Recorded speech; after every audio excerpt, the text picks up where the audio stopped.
Over the past 12 months, I've been keeping a list of all the things I'm supposed to do in pursuit of a beautiful, lineless face. A few standouts among the 35 line items include: start baby Botox at age 22 to prevent any evidence of growing, buy an anti-wrinkle straw for sipping drinks, tape my face to make my nose skinny, sleep on my back, not for health benefits, but so my face doesn't become asymmetrical.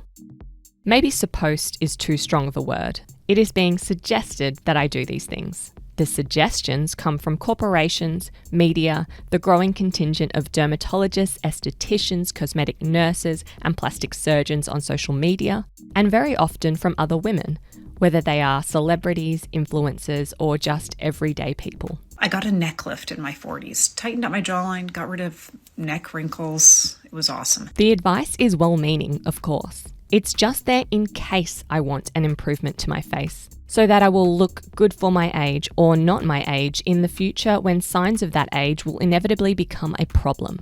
I am an interesting, kind, smart, fun person to know, so it would be a shame for lines and jowls to obscure my inherent value as a human being. But while the instructions of beauty are free, the implementation is not.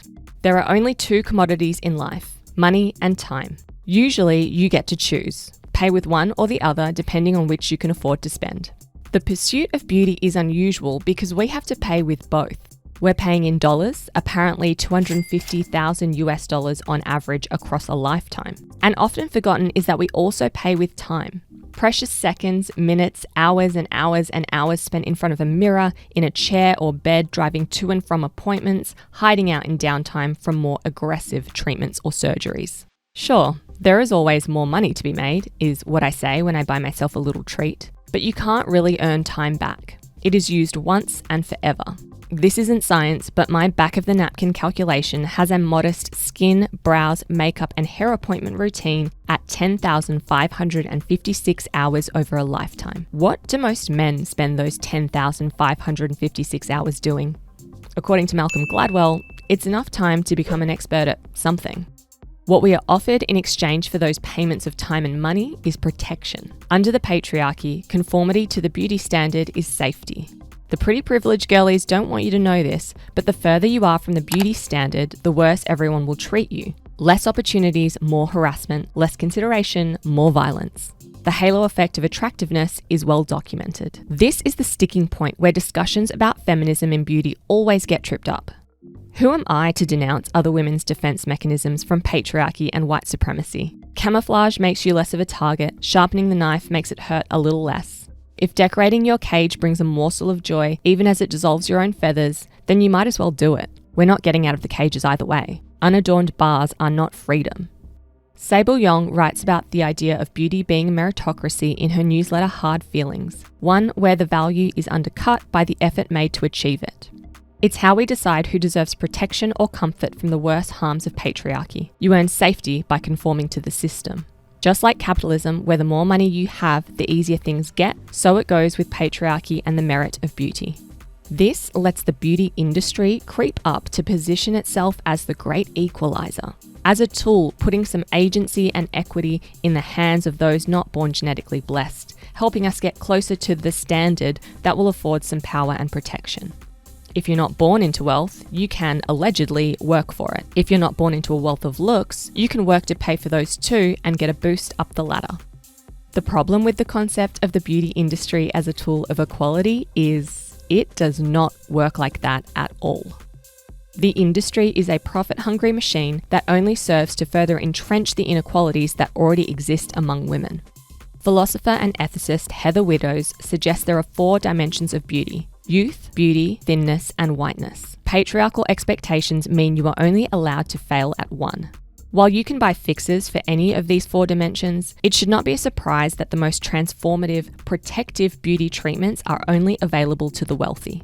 Gender-affirming surgeries for trans women are one example. A trans woman's ability to pass as a biological female can be as much for safety from threats, attacks, and harassment as for feminine beautification.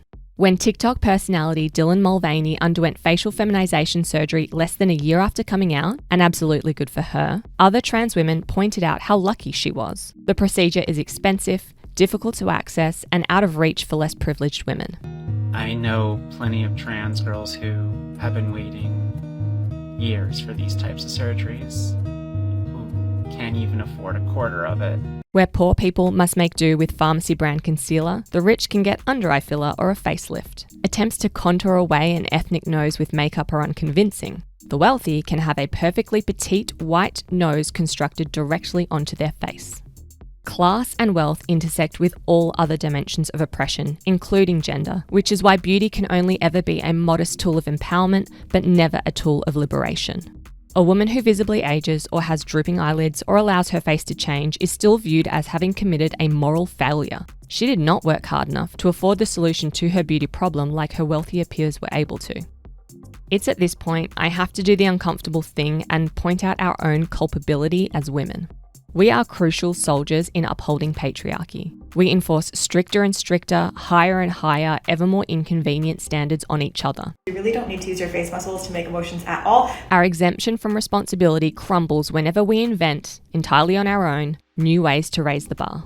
No matter how many times I have heard a woman say, "I'm not saying you have to do this, this is just what works for me," it has never felt genuine. Be honest, did you start taping your own mouth closed because you thought it looked like fun? If it makes you feel better, why?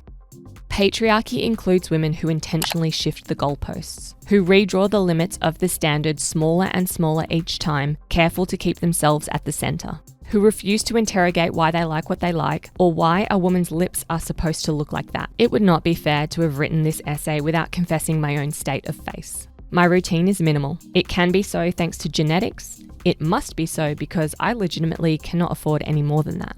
But 10 years ago, with even less financial stability than I have now, I spent amounts I'd rather not think about on Fraxel lasers and facials and expensive creams. These transformative and conformative treatments were not attainable to my mother and her family, or the women in my father's family, as new migrants to Australia in the 70s. Mum will turn 60 in a few months. She looks like herself. She has a face that I love. I feel sick at the thought of her ever looking in the mirror and feeling upset at what she sees, although I know sometimes that she does. At 33, sometimes I do too.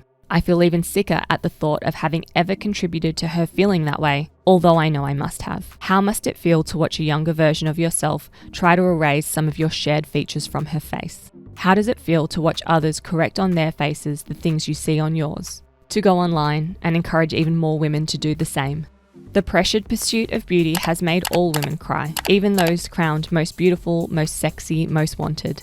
It makes us cry and it tells us we're worthless unless we're trying to be hotter and robs us of our cash and worst of all, our time. We never get the protection or the power that's been falsely promised.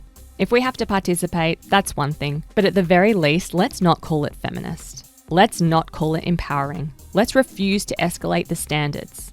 Let's not tape our faces.